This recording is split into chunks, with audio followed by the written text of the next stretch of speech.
நம்ம விஜயலட்சுமி வாரண்டோட வந்து என்ன கைது செய்யறேன்னு சொன்ன, இப்ப வாரண்ட் இல்லாம நீயே கைதி ஆட்டியம்மா. என்ன எஸ்பி சார், ஒரு கொலகாரிய ஜீப்ல ஏத்திட்டு போறதா? விலங்கோட ஜனங்க மத்தியில ஏத்திட்டு போங்க, அதான் மரியாதை. Okay sir. வாங்க வாங்க.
An IPS special squad from Delhi. I will take her into my custody.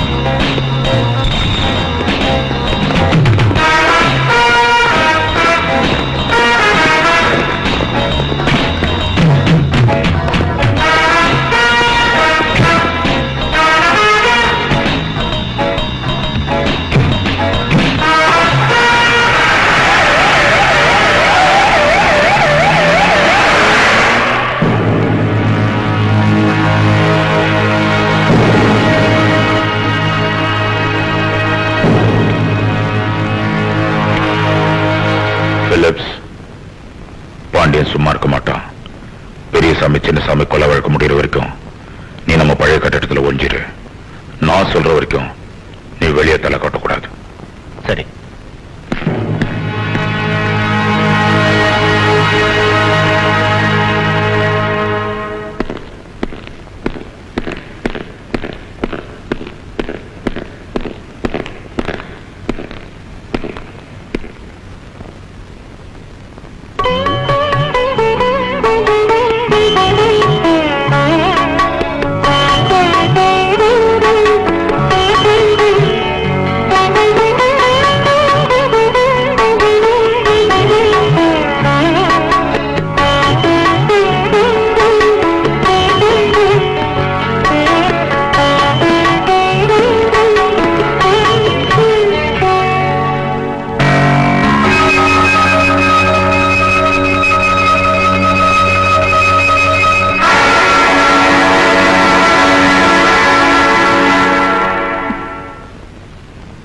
Pandya, உன்னை இந்த ட்ரெஸ்ல பார்க்கும்போது எவ்வளவு பெருமையா இருக்கு தெரியுமா?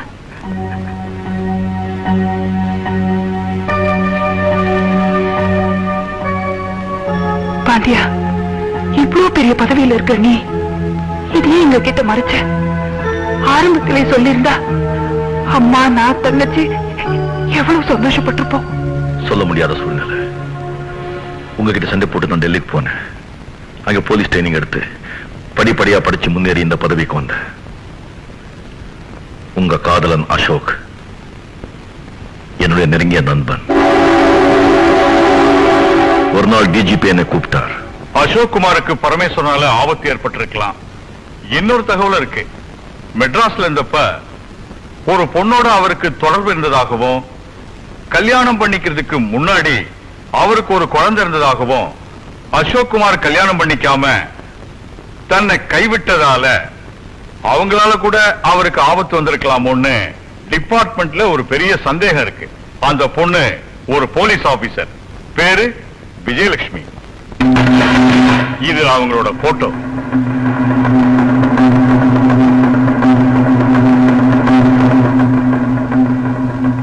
சார், இந்த பொண்ணால அசோக்குமாருக்கு எந்த ஆபத்து ஏற்பட்டிருக்காதுன்னு நினைக்கிறேன். எப்படி சொல்றீங்க? இவங்க என் கூட பிறந்த அக்கா சார். ஓஹோ, ஐ எம் சாரி. அப்படின்னா இந்த கேஸ வேற யார்கிட்டயாவது ஒப்படைச்சிடலாம். நோ சார், இந்த கேஸை நானே எடுத்துக்கிறேன். Mister Pandian, I am proud of you.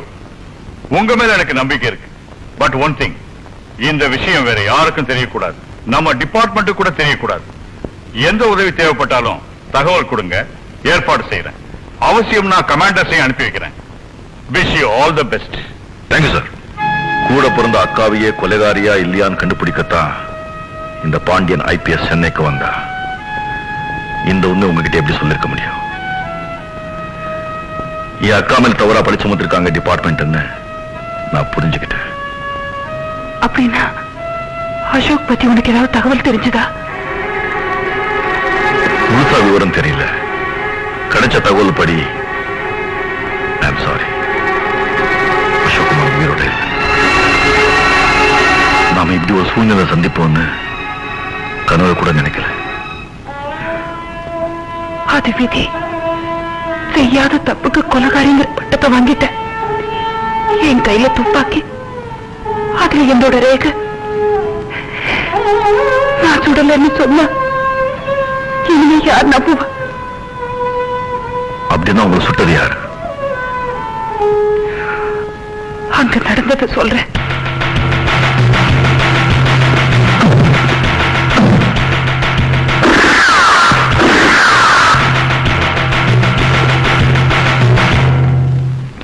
கொலைக்கு வேண்டிய ஆதாரங்களை திரட்டி உண்மையான குற்றவாளிகளை கூண்டில் அடைச்சி உங்களை வெளியே கொண்டு வரல நான் பாண்டியன் ஐபிஎஸ் இல்லை.